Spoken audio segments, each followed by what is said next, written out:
Somasila project పనులపై విచారణ జరిపిస్తామని రాష్ట్ర నీటిపారుదల శాఖ మంత్రి నిమ్మల రామానాయుడు తెలిపారు. ప్రాజెక్టు పనుల్లో అవినీతికి పాల్పడిన అధికారులపై చర్యలు తీసుకుంటామని స్పష్టం చేశారు. ఆనం సంజీవరెడ్డి హైలెవెల్ కెనాల్ను పరిశీలించిన మంత్రులు ఎంపీ వేమిరెడ్డి పరిశీలించారు. అనంతరం సోమశిల జలాశయ అతిథి గృహంలో ఇంజనీరింగ్ అధికారులతో సోమశిల జలాశయ అభివృద్ధి పనులపై మంత్రులు నిమ్మల రామానాయుడు, ఆనం రామనారాయణ రెడ్డి, పొంగూరు నారాయణ, ఎంపీ వేమిరెడ్డి సమీక్ష జరిపారు.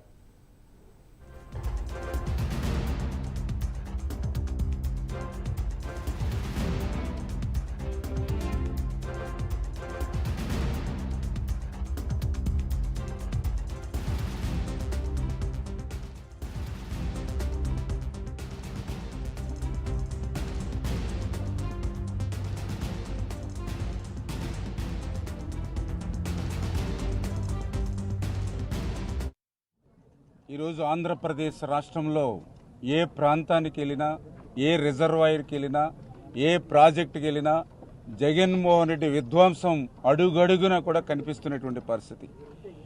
అటువంటిది పర్టికులర్గా ఈరోజు ఏదైతే మరి నెల్లూరు జిల్లాకు సంబంధించినటువంటి సోమశిల, ఆ రోజు సరార్దర్ కాటన్ మరి ఏదైతే అటు సంగం నెల్లూరు బ్యారేజీలకు ఎగువన ఏదైతే సోమశిల ఆయన కన్నటువంటి కళలు ఏవైతే ఉన్నాయో మరి 70-80 దశకంలో నిర్మాణమైనటువంటి యొక్క సోమశిల పరిస్థితిని కూడా ఈరోజు ప్రశ్నార్థకం చేసినటువంటి పరిస్థితి ఈవేళ జగన్మోహన్ రెడ్డి పాలనలో చూస్తూ ఉంటే చాలా బాధ, ఆవేదన కలుగుతున్నటువంటి పరిస్థితి.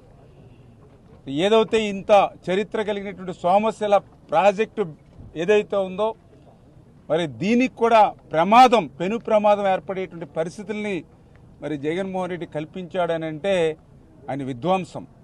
అంటే రాష్ట్ర విభజన వల్ల జరిగినటువంటి నష్టం కంటే జగన్మోహన్ రెడ్డి 5 సంవత్సరాల పాలనలోనే పర్టికులర్గా ఇరిగేషన్ శాఖకు ఎక్కువ నష్టం జరిగిందనే విధంగా ఈరోజు విధ్వంసం కనపడుతున్నటువంటి పరిస్థితి. అందులో పర్టికులర్గా ఇప్పుడే గౌరవ మంత్రివర్యులు శాసనసభ్యులతో కలిసి ఏదైతే ఈ యొక్క సోమశిలకు సంబంధించి ఏదైతే ఎప్రాన్ ఏదైతే ఉందో మరి అది 2020-21లో వచ్చినటువంటి వరదలకి మరి ఏదైతే దెబ్బతింటాయి. ఈరోజు ఆంధ్రప్రదేశ్ రాష్ట్రంలో ఏ ప్రాంతానికి వెళ్ళినా, ఏ రిజర్వాయర్కి వెళ్ళినా, ఏ ప్రాజెక్టుకి వెళ్ళినా జగన్మోహన్ రెడ్డి